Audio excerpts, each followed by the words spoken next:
When you're thinking about implementing a new program, have you thoroughly considered all the downstream impacts to your intended changes? Let's take an example. Let's say an airline pilot is flying from Austin, Texas to California. The pilot is supposed to land at the San Francisco airport, but let's say they accidentally make a wrong turn and land in San Jose. Obviously, the chances of this happening by accident are very slim, but think of all the downstream impacts of that pilot landing at the wrong location, even though the airports are only about 30 miles apart. So customers may miss connecting flights, scheduled out of San Francisco, and now they're stuck. Now the airline may need to rebook those customers. Maybe some of them have to take Uber to try to catch their flights, creating a surge in need for Uber. And even the plane itself is in the wrong location, potentially impacting later flights or connections. So anyone who has ever been stuck in an airport after a flight's been canceled can understand that impact of just one change is huge. So let's consider our future program or process launch as the change that we're introducing. We need to make sure that our stakeholders are ready and that we're not negatively impacting too many things at once, like the airline pilot example. To ensure a successful process launch when creating a new employee onboarding process, your job will be to make sure that you're having a collaborative conversation with any partner that your new process may impact. These partners can make or break the adoption of the new program depending on whether or not they are willing to follow your instructions. You can increase your chances of success by speaking with each of the potentially impacted partners to understand their willingness to collaborate if you were to automate or streamline the onboarding plans process.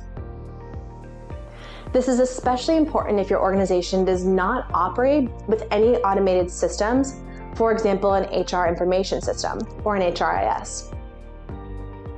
When you're implementing a new onboarding plan process, you need to spend some time understanding the current process in place, if anything. For example, if you're working in an organization with recruiters, they may have a procedure in place to onboard new employees. Alternatively, in some spaces like the startup space, you may be working with someone from finance because they are the person responsible for setting up the new employee through payroll and managing those administrative tasks.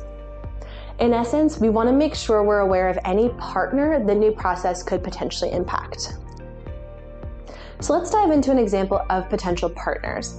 If we needed to launch a new onboarding plans process, there are several partners that could have a part in onboarding new employees in the organization. Note, in your circumstances, you should speak with your manager to understand the best partners for you to reach out to and ask for their collaboration or work with them directly if that's feasible in your organization. So the first partner to consider are recruiters. In organizations where recruiters are finding candidates and extending offers to them, they will often work with your new employee to confirm their start date at your organization. In some organizations, recruiters will be the ones to trigger the official hiring or onboarding steps, which will eventually feed into IT, HR, etc. Next, we have our IT administrators. In some corporate environments, there may be an IT administrator who will set the new employee up with their computer, accessories, phones, or even applications on their computers. Because they are often the ones distributing and setting up computers for new employees, they will have an idea or need visibility when new hires are starting. And then human resources. HR typically will handle background checks, employment verification, and the onboarding documentation, or verify that these steps have been completed upon the new hire's start date. Sometimes the HR person wears the hat of both the recruiter and HR, so they will need to know when the new hire is starting. You, as the strategic HR or people ops individual, will likely work with that HR person as you implement your new onboarding process. And managers. A new employee manager will also need to know the start date of their new employee, and/or they will have an active role in supporting that new hire on their first day. Sometimes they will have a direct conversation with the new employee before their start date, but in many cases, the recruiter or HR is the person that supports the upcoming new employee before their start date. And then finance. In some cases, in events where the organization does not have HR, finance may be the person or team that supports onboarding a new employee to ensure they get into the organization's payroll.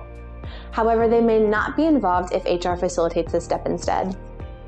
So as you create your onboarding plan solution, work with your stakeholders and offer or schedule follow-up conversations to explain your new process flow such that those stakeholders can offer feedback or alternatives to limit the potential impact to their own workflow.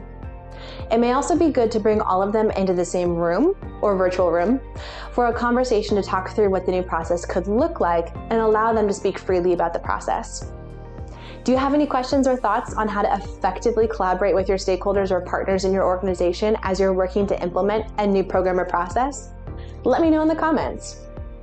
And don't forget, if you're working for an organization or team where you need to implement a new onboarding process or program, or create a training program from scratch, click the subscribe button and follow along as we roll out more content on how to start and launch scalable employee programs. Thanks for watching.